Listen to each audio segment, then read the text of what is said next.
عمري ما كنت هعمل فيديو زي ده ولا هقول الكلام اللي هقوله ده غير لما اكون حاسه بجد بكل كلمه انا بقولها وصادقه في كل كلمه انا بقولها، وفعلا تكون مشاعري 100% واضحه وصريحه. انا كتومه المشاعر جدا في العادي، واللي يعرفني عارف كده كويس، واكيد انتوا شايفيني بقالكم 3 سنين بعرفش اقول كلام حب كفايه. بس كل اللي اعرف اقوله دلوقتي واللي انا حاسه بيه حاليا ان انا ربنا عوضني بشخص، ربنا عوضني بحد.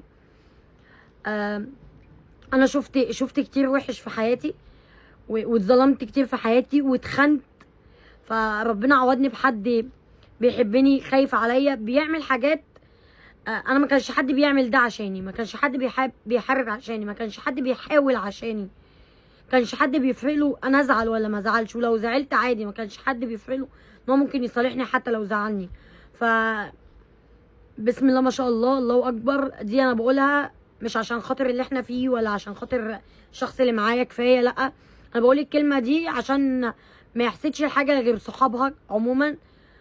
فانا بقول الكلمه دي في العادي وانا دايما على لساني بسم الله ما شاء الله، الله اكبر.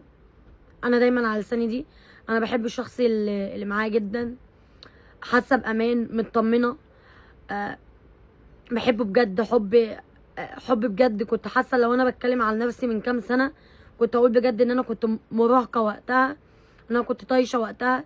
لكن انا دلوقتي حاسه ان انا بحب حب اللي انا في امان في حياتي، في دفى، في ان انا مبسوطه. انا مش فارق معايا اي حاجه غير ان انا قد ايه ابقى نايمه مبسوطه، ابقى صاحيه مبسوطه، ابقى بمسك تليفوني ببتسم. على الاقل الواحد ب 24 ساعه ماسك تليفونه، على الاقل ماسكه تليفوني او حاطه تليفوني على ودني مبسوطه.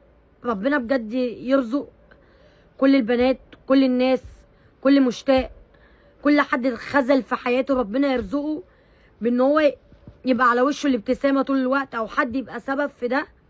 بجد يعني انا ما حدش كان شايف شكل سوزي دي من سنتين بالظبط، بالظبط سوزي دي من سنتين بالظبط. انا ما كنتش كده خالص. انا كنت طول الوقت عصبيه، طول الوقت حزينه، طول الوقت بعيط، طول الوقت منفعله. ممكن لو نزلت الشارع هما شويه دول بس اللي ممكن افك فيهم، او قعدت مع ضيوف وبعد كده برجع تاني. انا بشكر الشخص ده، بشكر ان هو بيدعمني، بشكر ان هو بيعمل كل حاجه عشان خاطر هو يحاول يبسطني، بيحاول يصلح حاجات ناس تانية. عمر ما اقدر ادعي على حد، بس ناس تانية خربتها ويمكن هي ما اتصلحتش كفايه. فانا بشكرها على كل حاجه.